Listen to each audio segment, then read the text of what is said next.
আজকেও নিয়ে চলে এসেছি মোস্ট ইম্পর্টেন্ট 10টি ইংলিশ গ্রামারের কোশ্চেন। এটি তোমার প্রধানত ডব্লিউবিসিএসসি গ্রুপ সির জন্য যারা খাটছো তাদের জন্য খুবই ইম্পর্টেন্ট। তাই দেরি না করে চলো শুরু করা যাক। Set number 18। Question number 1, error detection থেকে নেওয়া হয়েছে। সাবজেক্ট ভার্ব এগ্রিমেন্টকে প্রাধান্য দিয়ে কিন্তু এই কোশ্চেনটা করা হয়েছে। এই টপিকটা খুব মোস্ট ইম্পর্টেন্ট টপিক যে কোনো কম্পিটিটিভ এক্সামের জন্য। More than one student dash failed in the test. এই মোর দ্যান ওয়ান স্টুডেন্ট এর মধ্যে কিন্তু উত্তরটা লুকিয়ে আছে। এটাকে সবসময় সিঙ্গুলার হিসেবে গণ্য করা হয়। যখনই সিঙ্গুলার আপনি ধরবেন তখনই ভাবটা কি হবে, ভাবও সিঙ্গুলার হবে। সাবজেক্ট সিঙ্গুলার মানে ভাব singular.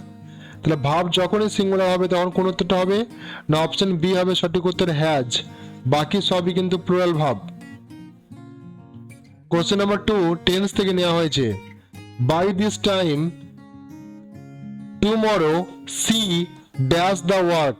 By this time tomorrow, tomorrow মানে কি না, টুমরো মানে যেই আগামীকাল, মানে যে কালটা আসছে, এখনো পেরিয়ে যায়নি। গতকাল মানে পেরিয়ে গেছে ইয়েস্টারডে, কিন্তু আগামীকাল, আগামীকালের জন্য টুমরো ব্যবহার করা হয়। তার মানে কি টেন্স, ফিউচার টেন্স। কি টেন্স, ফিউচার। আর ফিউচারে কোনো একটা টাইমকে বেঁধে দেওয়া হয়েছে, মানে এটা কি না ফিউচার পারফেক্ট টেন্সের মধ্যে পড়ছে, ফিউচার পারফেক্টের মধ্যে পড়ছে। ফিউচার পারফেক্টের নিয়ম হচ্ছে সাবজেক্টের পর উড হ্যাভ। তাহলে অপশন সি হবে সঠিক উত্তর, would have completed. Would have এর পর ভিত্তির বসাতে হবে। কোশ্চেন নাম্বার 3, ন্যারেশন চেঞ্জ থেকে নেওয়া হয়েছে। হি said water boils at 100 degree centigrade. He said water বয়েলস, কথাটা বোঝার চেষ্টা করবে। এটা কিন্তু একটা ইউনিভার্সাল ট্রুথ। সবসময় 100 ডিগ্রিতে জল ফুটে।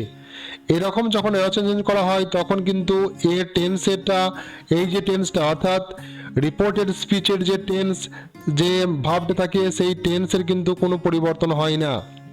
তাই এখানে অপশন বি হবে সঠিক উত্তর, he said water boils at 100 degree centigrade. এটা হবে সঠিক উত্তর।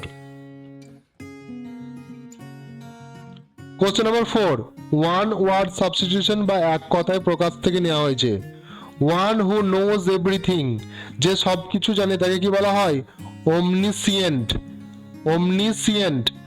আর যে সব জায়গায় উপস্থিত থাকে তাকে বলা হয় ওমনি প্রেজেন্ট। তাহলে ওমনি পোটেন্ট কি, এটা অবশ্যই কমেন্টে জানাও, দেখি তোমার নলেজটা কতটা ডিপ আছে।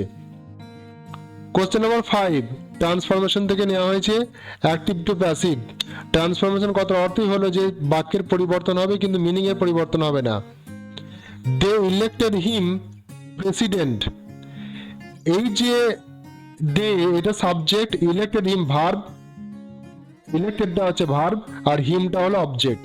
এটা কি, এই প্রেসিডেন্ট হলো অবজেক্ট কমপ্লিমেন্ট, এটাকে বলা হয় অবজেক্ট কমপ্লিমেন্ট। এই অবজেক্ট কমপ্লিমেন্ট সবসময় অপরিবর্তিত থাকে, কতটা খেয়াল থাকবে।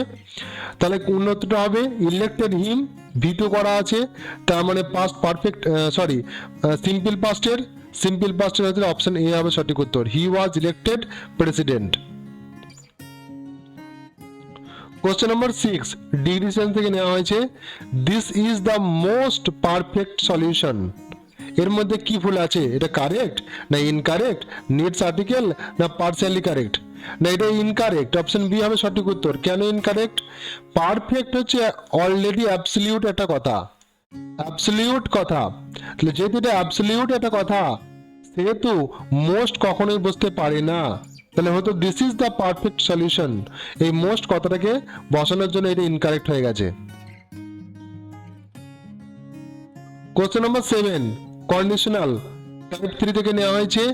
সে যদি ড্যাশ মানে আগে আসতো, সে বাসটাকে ধরতে পারতো, তাহলে কন্ডিশন দেওয়া হয়েছে would have caught. Would have caught আমি আগের দিন আলোচনা করেছিলাম। উড হ্যাভ যে ভিতরি যখনই থাকবে তার আগেরটা আমাকে দেখতে হবে পাস্ট পারফেক্ট টেন্স। কি দেখাতে হবে, past perfect tense. Past perfect একমাত্র অপশন সি আছে। তাহলে হ্যাড কাম হবে if C had come, sorry if he had come earlier he would have caught the bus. Question number 8, preposition থেকে নেওয়া হয়েছে। সি ইজ ম্যারিড, ম্যারিড এর পর সবসময় মনে হয় আমাদেরকে উইথ বসে দিই, কারোর সঙ্গে বিয়ে হওয়া সঙ্গে বলে উইথ বসে দিই, বাট এটা সম্পূর্ণ ভুল। ম্যারিড এর পর সবসময় টু বসে, married to a government officer, তাহলে অপশন এ হবে সঠিক উত্তর। কোশ্চেন নাম্বার 9 থেকে নেওয়া হয়েছে সাবজেক্ট ভার্ব এগ্রিমেন্ট, আবার নেওয়া হয়েছে। আমি বলেছি বারবার যে সাবজেক্ট ভার্ব এগ্রিমেন্ট খুব ইম্পর্টেন্ট একটা রুলস, খুব ইম্পর্টেন্ট একটা চ্যাপ্টার। এই চ্যাপ্টার থেকে কোশ্চেন আসেই আসে। Not only the teacher but also the students, not only but also দিয়ে আমি বারবার আলোচনা করেছি।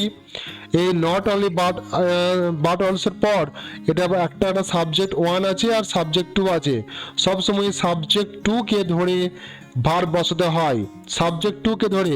তাহলে স্টুডেন্টস আছে, এটা সাবজেক্টের কি না প্লুরাল সাবজেক্ট, তাহলে প্লুরাল ভার্ব বসাতে হবে আমাকে, তাই অপশন বি হবে সঠিক উত্তর ওয়্যার। অ্যাকচুয়ালি ভালো করে লক্ষ্য করে দেখো, বাকিগুলো সবই কিন্তু সিঙ্গুলার। তুমি এটাও বুঝতে পারবে যে যেটা একটু আলাদা সেটা কিন্তু উত্তর হবে। এটা চালাকি বলে দিলাম একটু।